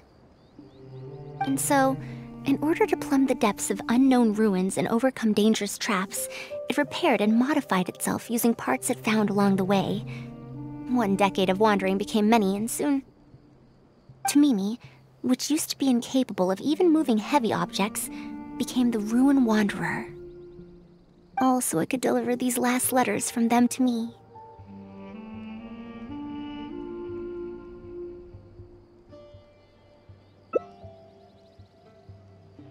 The strain to support such a huge body must have turned out to be too much for your heart, right? Even after the remodeling, its restitution module still can't function perfectly in perpetuity. It has been pushing itself beyond its limits over the past few decades. Just like a living being, mechanical life forms have a limited lifespan. It probably became trapped in the ruins all those years ago because its shelf life had run out. It most likely only reactivated because it detected my presence. And then it mustered up everything it had to deliver that last letter. Now, it can finally rest in peace. Tighnari told you what happened to me, right? You don't have to apologize. It's not like this incident is a secret in the academia. Besides, I've always treated it as a failed experiment. As a researcher, I must accept this result. However, finding out that so many people were affected by my failure does make me feel somewhat conflicted. Can you head back to Pardis Dhyai first? We've been here for a while, and it's best not to make Kale and the rest worry. As for me, I want to stay with Tamimi for a bit longer. Just a bit.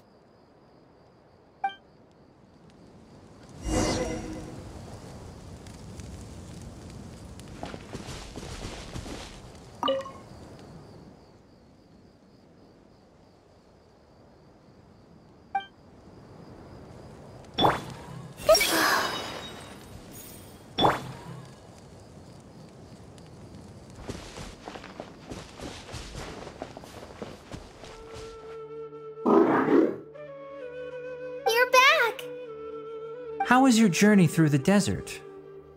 Wait, where's Madame Faruzan?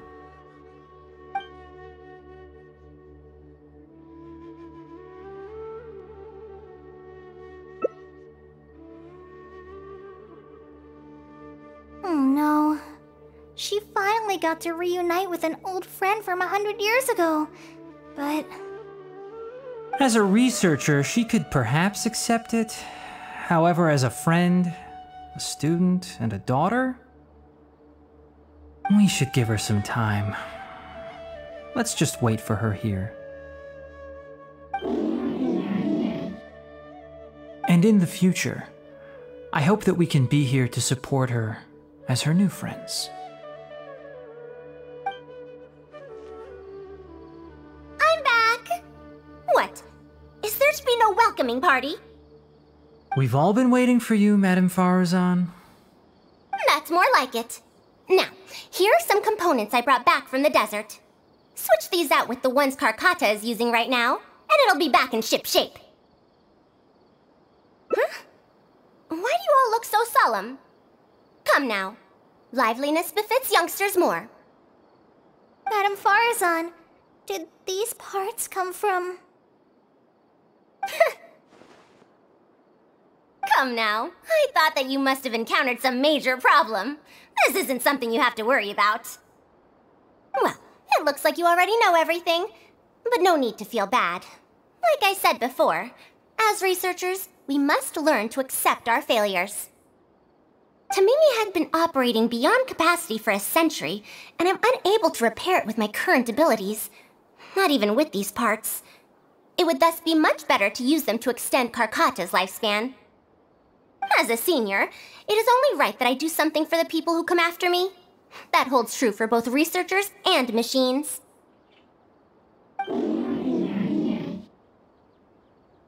Besides, I didn't say that I would be giving you these parts for free. They will only be used for Karkata temporarily. Otherwise, you wouldn't be able to help me with my research. I'll be sure to revive Tamimi once I've fully deciphered and replicated the creations of the ancient civilization. All right, I'll do my best to help. Me too! Although, I'm not sure if I'll be much help. Thank you. If they could remodel Tamimi successfully even back then, there's no reason why we won't be able to do even better. And when that day comes, I'll be sure to say, welcome home, Tamimi.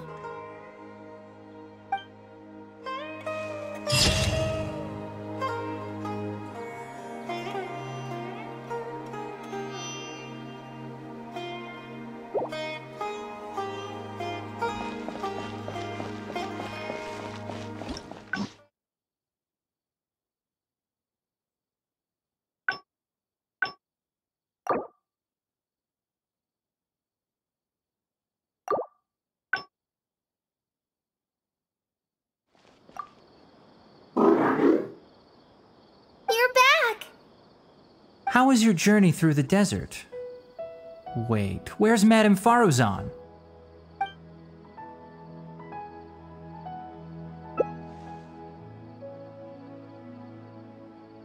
So Madame Faruzan has some other things to settle. Alright. And to think that Raid was doing all of those things on the sly. It's good that you all got out of that situation in one piece. Madame Faruzan will be able to repair Carcado when she gets back, won't she?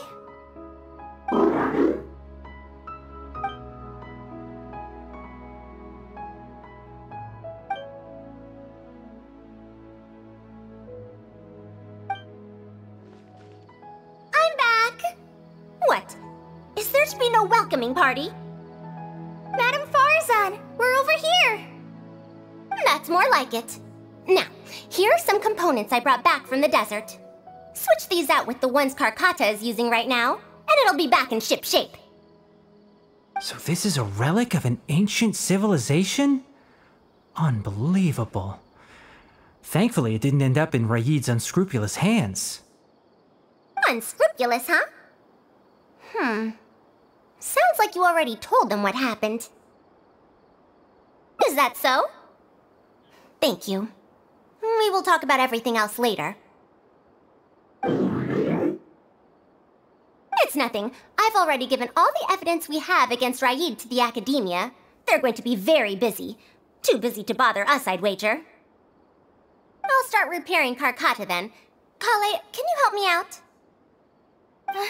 Of course!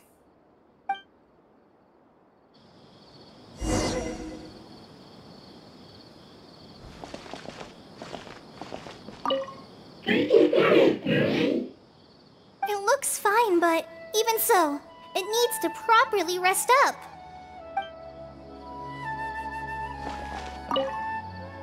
It looks fine, but even so, it needs to properly rest up. Will I be able to take Carcata with me on patrol duty in the future? Faruzan went out after repairing Carcata.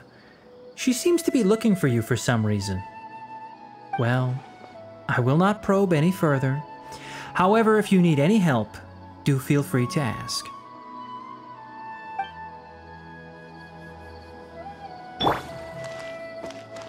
Madame Faruzan seems to have a lot on her mind. Now's probably not the time to pry.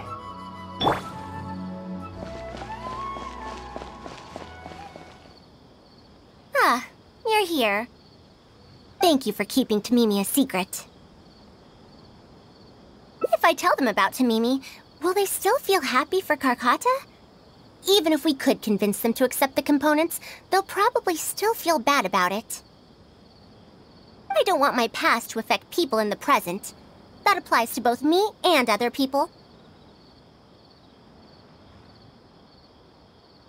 It's fine. I'm used to this. I once believed that I'd never hear from my old friends and family ever again. Even their faces are getting hazier in my memories. However, I could remember them clearly again after reading the letter Tamimi handed to me and learning that they'd never given up on me. That's more than enough.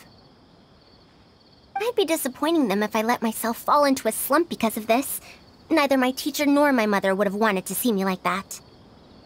Besides, you're lending a listening ear to me now, aren't you? Oh, Pardis Dhyai looks pretty scenic at night. Will you take a stroll with me? Once Carcata's condition stabilizes, I'll find a chance to tell Tighnari and Kale about all that. But for now, just help me keep this secret. Thank you. Whether it's 100 years ago or now, I have people who worry about me. I suppose I should consider myself quite fortunate. The only time when I felt otherwise was when I had just returned to Sumeru. No one came to check up on me then.